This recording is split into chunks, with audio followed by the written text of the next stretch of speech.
שלום וברוכים הבאים למיני קורס על השקעות אלטרנטיביות. אני ערן לוין, אני מנכ"ל ומייסד חברת מאי וויסקי, אבל היום אנחנו מדברים לא רק על וויסקי, אלא על עולם רחב ומרתק של השקעות מחוץ לשוק ההון המסורתי. אז נתחיל פה עם איזושהי מצגת קצרה. למה בעצם לדבר על השקעות אלטרנטיביות? אנחנו חיים בעידן שבו השקעה במניות ואג"ח כבר לא מספיקה. השוק הפיננסי תנודתי, השקעות לא תמיד מספיקות והריביות משתנות כל הזמן.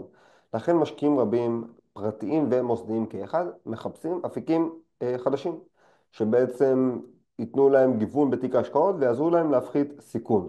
אז מה הם בעצם השקעות אלטרנטיביות? השקעות אלטרנטיביות הן כל ההשקעות שאינן בשוק ההון המסורתי, כלומר לא מניות, אג"ח או כקרנות נאמנות רגילות.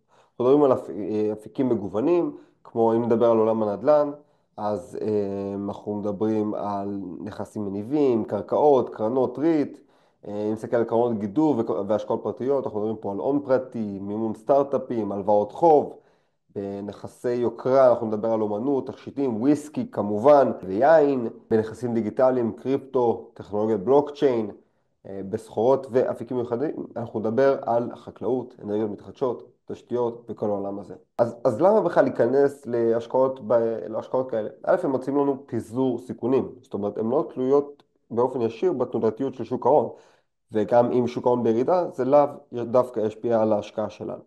יש להם פוטנציאל תשואה גבוה, לרוב גם הרבה יותר גבוה מהשקעות מסורתיות, כי הן גם בדרך כלל פחות נגישות למשקיעים מסורתיים. והן מספקות לנו הגנה מפני אינפלציה. נדל"ן, זהב ואפילו וויסקי יכולים לשמור על ערכם גם בזמן שמטבעות מאבדים מהערך. למה? כי אינפלציה זה אומר שחיקת המטבע לעומת הסחורה או הנכס.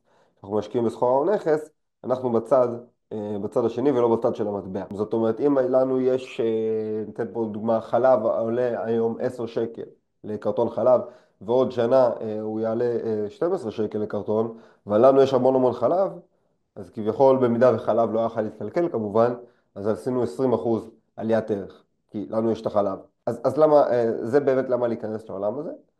אבל כמובן שזה נשמע קצת טוב מדי, גם בפיזור סיכונים, פוטנציאל תשואה גבוה, הגנה מפני אינפלציה, אז איפה הסיכונים?